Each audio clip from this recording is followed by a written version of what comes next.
Hello YouTube, it's Rosesteel here, and today I'm going to be reviewing Kdenlive.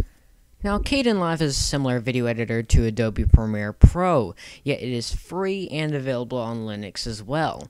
Now, Kdenlive, it's got a lot going for it, and there's several things that I prefer from Adobe Premiere Pro other than Kdenlive, but Kdenlive is not too far away. Now, one thing I do prefer from Adobe Premiere Pro is that Adobe Premiere Pro, it's more stable than Kdenlive. I mean, Kdenlive will crash under a little bit of heavy load. And by heavy load, I mean if you put lots of effects and stuff like that on one clip at a time and then try to process through it. Obviously, a more powerful computer would help that by not letting crashing, but I would definitely recommend that you kind of a little bit go easy on the clips or else it might crash. But the newest version should have crash improvements on it, other than the 14.4. Now, Kdenlive, it's also got lots of the same interfaces as Adobe Premiere Pro, and I really like the Adobe Premiere Pro's interface, but so do I on Kdenlive.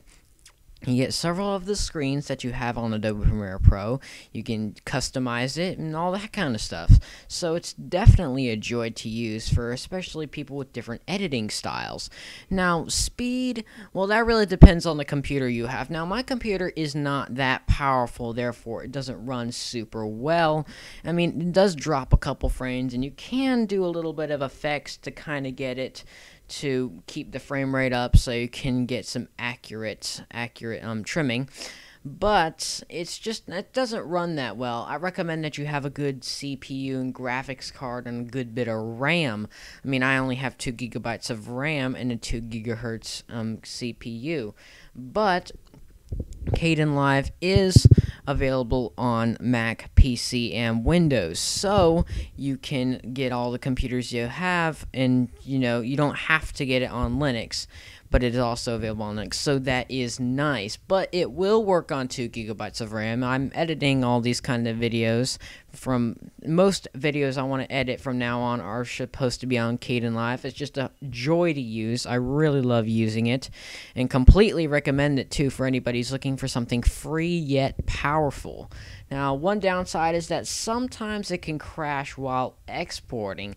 Now, a good solution to that is just make sure that you're not exporting at such a high bit rate. And also, exporting can take a dang long time. I mean, 30 minutes is about the average time it takes for me to export a 3-minute video at a bit rate of 1000.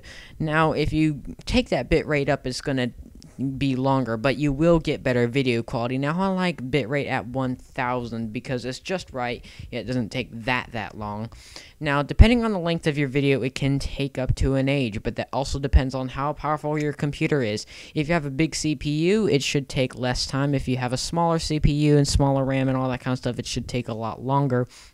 For me, it takes a lot longer, but I think it's worth it because the editing skills in